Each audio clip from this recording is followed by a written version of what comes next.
Well, during daybreak, I was forecasting a high of 58 degrees, and the clouds just took their good old sweet time coming in.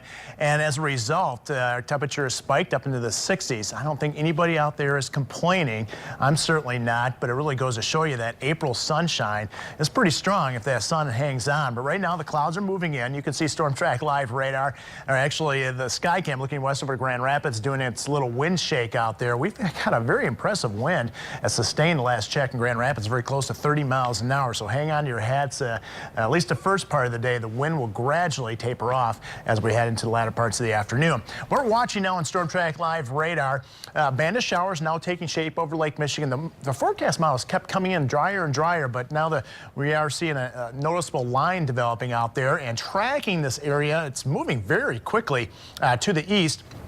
I think we'll start to see at least a few sprinkles in and around the Muskegon area. I'll give it around 12:30 time frame, and over towards Holland, Grand Rapids area, and over Spring Lake. I would say sometime right around the 1 o'clock time frame, a little bit later into Grand Rapids, US 131, if this line holds together between about 1:30 and also 2 o'clock. It's not going to last long. It's just a narrow little line.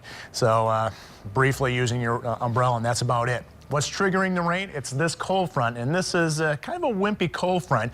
You'll see that in the 8-day forecast with even warmer temperatures expected tomorrow. Basically a wind shift line. But if you're at the lake shore, once that wind turns westerly, especially later on today, it is really going to be chilly. Already is, as a matter of fact. This is just a remarkable temperature difference. It's 65 right now in Grand Rapids, but right at the lake. Notice that 38-degree temperature. That's just amazing. But you come inland at the airport in Holland, it's 60. So just, if you're heading in that direction, just be aware it's much colder at the lake shore.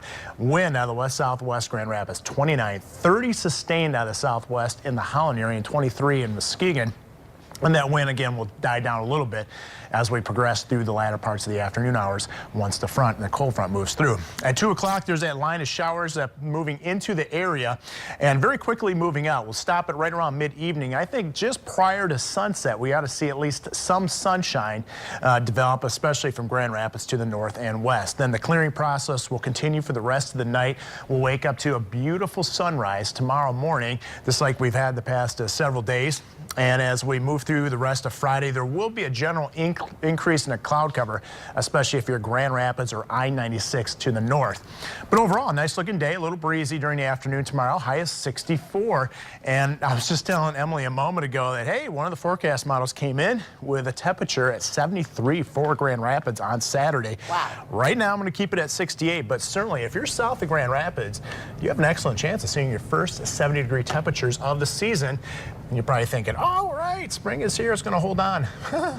Look at the 8-day forecast. Monday, falling temperatures, rain possibly changing over to snow later Monday, and rain-snow mix possible Tuesday, and some heavy rain in between that on Sunday. So the better half of the weekend certainly will be Saturday with that potential 70. When you say south of Grand Rapids, could we just go to like Allegan County or Kalamazoo County and feel these 70s? Well, this time of year, certainly get away from the lake shore. Okay. But I would say anywhere close to Kalamazoo. We can even hit it here in Grand Rapids. Absolutely. Okay. Thank you, Matt. Sure.